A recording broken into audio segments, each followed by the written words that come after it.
আমরা বাংলাদেশের রাজনৈতিক দলগুলোকে আহ্বান করবো, আপনারা নির্বাচনে যেই নির্বাচন করেন এই হায়ের পক্ষে আপনাদেরকে অবস্থান নিতে হবে।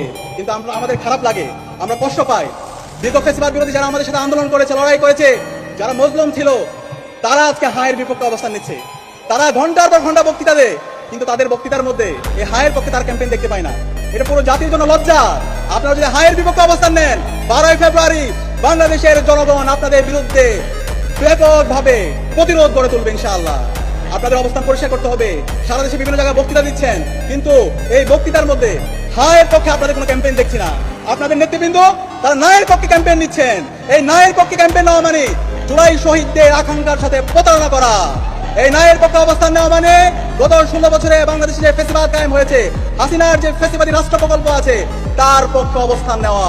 এই নায়ের ক্যাম্পেইন করা মানে গত 16 বছরে বাংলাদেশে যে গুম খুন আইনাগর তৈরি হয়েছে, তার পক্ষে অবস্থান নেওয়া।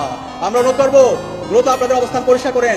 এখন পর্যন্ত অনেক জায়গায় আপনাদের বক্তব্য শুনেছি, জনসভায় বক্তৃতা দিয়েছেন দেশনায়ক, কিন্তু একটা বারের জন্য আপনি হায়ের পক্ষে ক্যাম্পেইন করার সময় পাননি। আমরা জানতে চাই আপনাদের অবস্থান পরিষ্কার করেন। আপনারা যদি এই অবস্থান পরিষ্কার করতে না পারেন, তাহলে বাংলাদেশের এবারের যারা ভোটাররা আছে, 4 কোটি যে তরুণরা আছে, তারা আপনাদের বিপক্ষে অবস্থান নেবে।